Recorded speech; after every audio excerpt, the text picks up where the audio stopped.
Salam, selamat pagi Bapak Ibu, saudara-saudari yang terkasih di dalam Tuhan Yesus Kristus. Selamat berjumpa dalam pelayanan podcast Kabar Bahalap.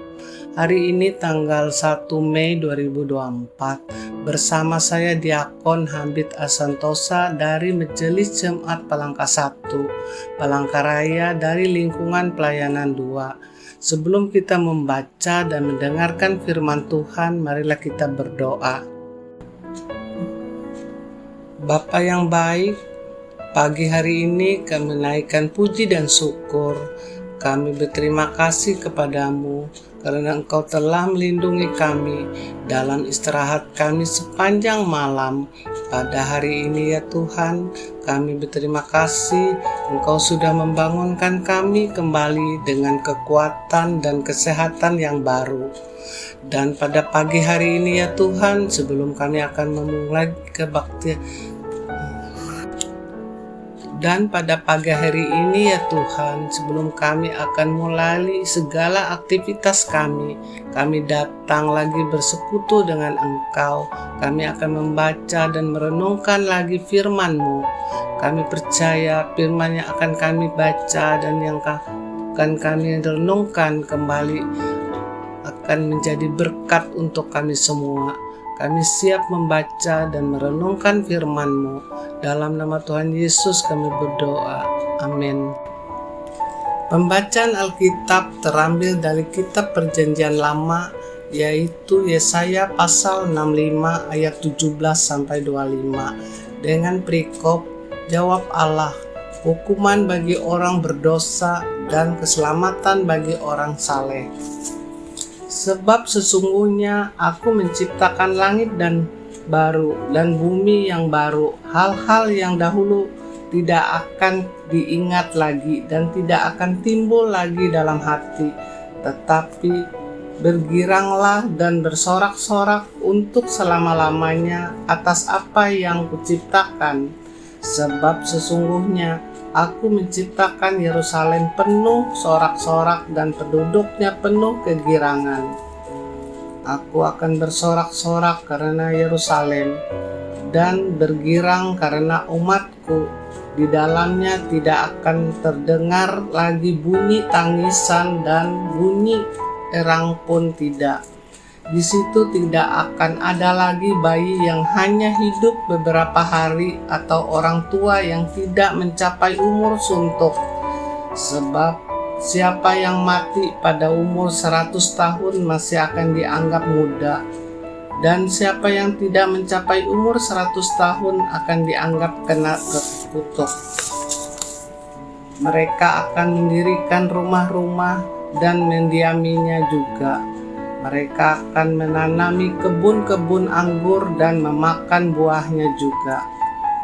Mereka tidak akan mendirikan sesuatu supaya orang lain mendiaminya, dan mereka tidak akan menanam sesuatu supaya orang lain memakan buahnya. Sebab umur umatku akan sepanjang umur pohon, dan orang-orang pilihanku akan menikmati pekerjaan tangan mereka. Mereka tidak akan bersusah-susah dengan percuma dan tidak akan melahirkan anak yang akan mati mendadak. Sebab mereka itu keturunan orang-orang yang diberkati Tuhan, dan anak cucu mereka ada beserta mereka. Maka sebelum mereka memanggil, aku sudah menjawabnya. Ketika mereka sedang berbicara, aku sudah mendengarnya. Serigala dan anak domba akan bersama-sama makan rumput, singa akan makan jerami, seperti lembu dan ular akan hidup dari debu. Tidak ada yang akan berbuat jahat atau yang berlaku busuk di segenap gunungku yang kudus, firman Tuhan. Bapak Ibu yang dikasihi oleh Tuhan kita Yesus Kristus, adapun renungan kita pada hari ini ditulis oleh Bapak Pendeta Tom Chandra MTH dengan tema Pemerintahan Allah. Saudara-saudara kekasih, kita semua pasti merindukan kehidupan yang ideal, sebuah kehidupan yang luar biasa. Tetapi di mana kehidupan semacam itu ada, dan siapa yang boleh menetap dan tinggal di tempat tersebut? Pertanyaan semacam ini pasti muncul dalam benak orang Israel yang berada di Yerusalem. Apalagi mereka berada dalam situasi yang sulit, di mana mereka akan diserang bangsa Asyur. Tetapi sekali lagi, impian akan hidup yang ideal dan di luar biasa itu sungguh ditulis Yesaya, dan ini merupakan janji Allah kepada umat-umatnya. Nabi Yesaya menulis, 1. Tuhan Allah menciptakan langit baru dan bumi baru. Hal-hal dahulu tidak akan ada lagi, bahkan dalam ingatan sekalipun kehidupan yang dahulu tidak akan diingat. 2. Tuhan Allah akan menciptakan kota Yerusalem dengan sorak-sorai. 3. Pada kehidupan itu tidak akan ada bunyi tangis dan eragan. 4. Orang-orang akan hidup dengan umur panjang sepanjang umur pohon. 5. Orang-orang akan memilih tempat tinggal dan makan minum dengan cukup bersama dengan anak cucunya.